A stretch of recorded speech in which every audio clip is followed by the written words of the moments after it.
Hello ভাই, আপনি কি তৈরি করতেছেন? সমস্যা ভাইয়া। ভাই এই সমস্যাটা তৈরির প্রক্রিয়া কি ভাইয়া? প্রথমে কামিল করতে হয়, তারপরে রুটি করতে করতে হয়, তারপরে হলো এই যে এটাকে এবার মশলা দিয়ে ধরে নিই। তারপরে কি করেন ভাইয়া?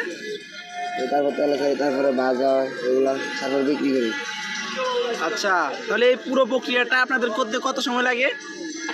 20 থেকে 15 মিনিট, 15-20 মিনিট এরকম লাগে। আচ্ছা, এই যে ভিতরে আপনারা দেন এই মশলাগুলা কি দিয়ে তৈরি করেন?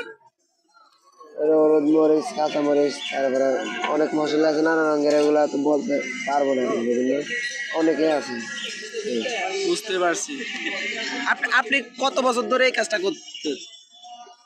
তো এক বছর, 1 বছর, হ্যাঁ? 1.5 বছর। এই ইয়াটা মনে হয় অনেক পাতলা করতে হয়, হ্যাঁ? কাইটা। আচ্ছা, পাতলা করার পর এটাকে আবার ভাজতে হয় নাকি? হ্যাঁ। ভাজার পরে এগুলো আপনারা কাটেন? আচ্ছা, তাহলে ধন্যবাদ ভাইয়া। হ্যালো ভাই, আপনি কি তৈরি করতেছেন? সমস্যা ভাইয়া।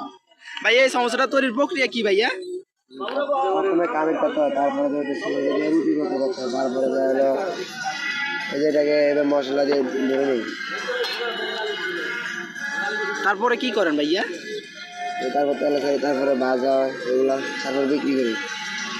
আচ্ছা, তাহলে এই পুরো প্রক্রিয়াটা আপনাদের করতে কত সময় লাগে?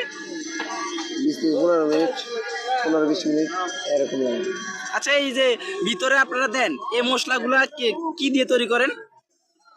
হলুদ মরিচ, কাঁচা মরিচ, তারপরে অনেক মশলা আছে নানা রঙের, এগুলা তো বলতে পারবো না, এগুলো অনেকে আছে। বুঝতে পারছি। আপনি কত বছর ধরে এই কাজটা করতে? তো এক বছর, 1 বছর, হ্যাঁ? 1.5 বছর। এই ইয়াটা মনে হয় অনেক পাতলা করতে হয়, হ্যাঁ? কাইটা।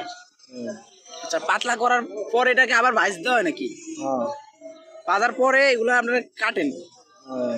আচ্ছা, তাহলে ধন্যবাদ ভাইয়া।